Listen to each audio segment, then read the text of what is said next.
Hujan nih Pak, iya gitu untuk duit perang kok. Assalamualaikum warahmatullahi wabarakatuh. Sobat Sinau bareng Mas Santo, bahwa fenomena hujan itu sudah terbiasa di bulan November, Desember, Januari ya. Jadi Nabi Muhammad SAW itu mengajarkan kita 5 hal tentang mengenai hujan ya guys. Yang pertama, kita harus bersyukur kepada Tuhan Yang Maha Esa atas nikmat termasuk hujan, karena hujan ini nikmat. Bayangkan kalau tidak hujan, sumur kekeringan, tumbuh-tumbuhan pada layu, binatang-binatang yang di hutan tidak dapat minum. Jadi hujan itu termasuk karunia atau. Yang kedua yaitu Nabi mengajarkan kita untuk berdoa ya. Salah satu doanya yaitu Allahumma sayyiban nafi'an, yang artinya ya Allah, jadikan hujan ini hujan yang bermanfaat. Jadi di kala waktu hujan, Nabi itu mendedikasikan, menteladani kita itu untuk selalu berdoa. Jangan sambil lalu hujan, kita hujan-hujanan, jangan seperti itu. Kita sebagai muslim yang beriman, kita harus bersyukur, berdoa. Dan yang ketiga, kita harus menyambut dengan kebaikan. Artinya gimana?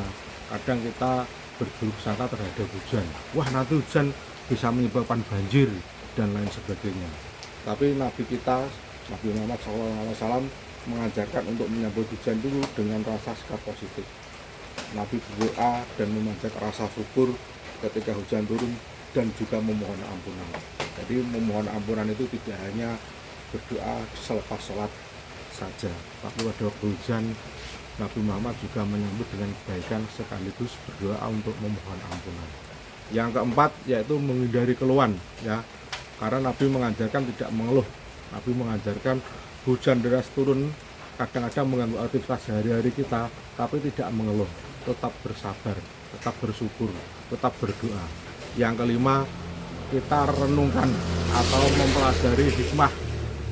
mempelajari hikmah atas kejadian sehari-hari, atas kejadian pagi sampai malam. Contohnya atas kejadian hujan ini, kita agungkan kebesaran Tuhan Yang Maha Esa. Contohnya prosesi dari air laut sampai ke mendung nanti turun hujan sampai daerah mana-mana seperti itu. Jadi kita itu harus mempelajari hikmah tentang keagungan Tuhan Yang Maha Esa. Nah, ada sedikit cerita bahwa ada suara guntur itu sebenarnya sesuai ilmu yang Mas Santo peroleh, itu malaikat yang mencabut awan-awan di langit itu. Bahkan malaikat itu menghitung setiap tetesan air yang turun ke bumi itu dengan sayap-sayapnya, karena jumlah sayap-sayapnya banyak sekali. Saya lupa, ada ribuan ya. Semua itu perintah dari Tuhan Yang Maha Esa. Jadi tetesan air itu ditakar turun di mana, kayak gitu. Ada satu cerita lagi tentang hujan, yaitu pada suatu ketika seorang imam Indonesia itu mencari sebuah nama seseorang yang berada di Arab ya. Suatu kebetulan bahwa yang dicari itu ternyata seorang pedagang roti. Pedagang roti itu setiap hujan lebat, pembeli dia itu mengaji. Jadi pedagang itu setiap hujan lebat tidak ada pedagang, dia itu menyibukkan dengan mengaji atau dengan berwiridan ya, atau dia membaca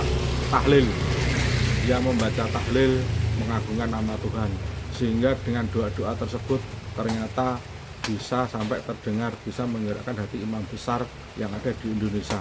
Notabene pedagang itu yang berada di Mesir ya. Begitulah kehebatan doa-doa tersebut.